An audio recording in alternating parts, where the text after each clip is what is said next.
ఒక miracle tablet గురించి చూద్దామా. ఇది బ్రేక్ త్రూ మెడిసిన్ అని డాక్టర్స్ మాట్లాడుతున్నారు. వరల్డ్ వైడ్గా ఇది బరువు తగ్గడాన్నే మార్చేస్తుంది.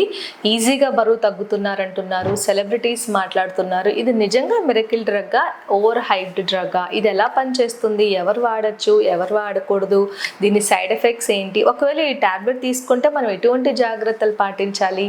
ఈ టాబ్లెట్ పేరే సిమాగ్లూటైడ్ అండి. ఇదివరకు ఇంజెక్టబుల్ ఫార్మ్స్లో వచ్చేది మోంజోరో ఇంజెక్షన్స్, అవి ఇప్పుడు అది టాబ్లెట్ ఫామ్లో మనకి దొరుకుతుంది. ఇది ఎలా పనిచేస్తుంది, మన గట్ హార్మోన్స్ మీద పనిచేస్తుంది. మన స్టమక్ ఎంప్టింగ్ అనేది స్లో అయిపోతుంది. అంటే మనం ఆహారం తిన్న తర్వాత సుమారుగా మనకి స్టమక్ అనేది కొంత టైం ఫుడ్ స్టమక్లో ఉంటుంది, దాని తర్వాత ఇంటెస్టైన్స్లోకి వెళ్ళిపోతుంది. ఆ స్టమక్లో ఉండే టైంని ఇది పెంచేస్తుంది కాబట్టి ఆకలి తగ్గిపోతుంది, కడుపు నిండుగా ఉంటుంది.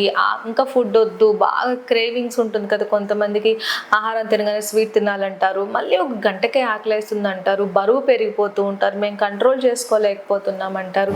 అటువంటి వారికి ఇది ఆకలిని తగ్గించేస్తుంది. అపిటైట్ సప్రెసింగ్ టాబ్లెట్ అనమాట ఇది.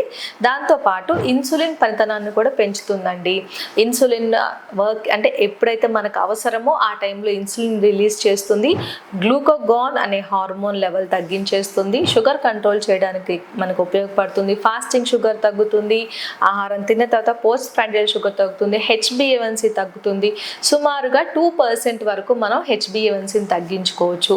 మరి ఈ టాబ్లెట్ తీసుకున్నప్పుడు సైడ్ ఎఫెక్ట్స్ ఉంటాయా అంటే కొంతమందిలో మనం గమనిస్తున్నామండి. కడుపు ఉబ్బరము, వామిటింగ్ సెన్సేషన్, కొంతమందికి డిహైడ్రేషన్లోకి వెళ్ళిపోతున్నారు, కాన్స్టిపేషన్ చూస్తున్నాము, లూజ్ మోషన్స్ కూడా చూస్తున్నాము.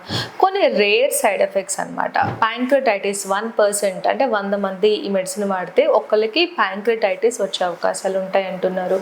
గాల్ బ్లాడర్ డిసీజ్ అనమాట. ఎందుకు అంటే ర్యాపిడ్ వెయిట్ లాస్ ఎప్పుడైతే అవుతుందో ఫ్యాట్ అనేది లివర్ నుంచి మనకి గాల్ బ్లాడర్లోకి, బైల్లోకి సెక్రెట్ అయిపోతుంది. ఈ పెరిగిపోయిన కొలెస్ట్రాల్ మరియు already gall bladder contraction slow అయిపోయింది కదా, దానివల్ల గాల్ బ్లాడర్ స్టోన్స్ వచ్చే అవకాశాలు ఉంటాయి.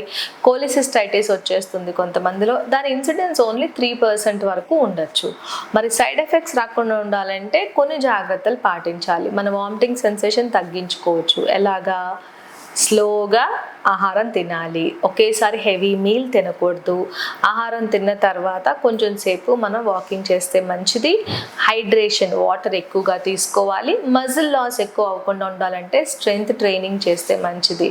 ఇప్పుడు ఒక డౌట్ ఉందండి, మరి ఈ టాబ్లెట్ ఆపేస్తే ర్యాపిడ్గా మళ్ళీ వెయిట్ గెయిన్ అవుతారా?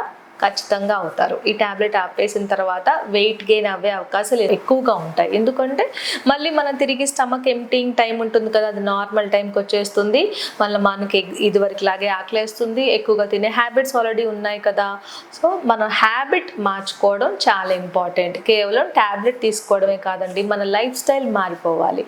షుగర్ లెవెల్స్ని కంట్రోల్ చేయడానికి సహాయపడుతుంది, బరువు తగ్గడానికి సహాయపడుతుంది, క్రేవింగ్స్ తగ్గించేస్తుంది ఈ టాబ్లెట్. కొన్ని జాగ్రత్తలు పాటిస్తే కొంతమందిలో ఈ టాబ్లెట్ వాడుతున్నామండి. కానీ ప్రెగ్నెంట్ విమెన్ తీసుకోకూడదు. ఎవరైతే pancreatitis history, stomach diseases history ఉందో, సివియర్ డిహైడ్రేషన్ ఉంటుందో వాళ్ళు ఈ టాబ్లెట్ తీసుకోకుండా ఉంటేనే మంచిది. మెడికల్ సూపర్విజన్లోనే ఇది తీసుకోవాలి.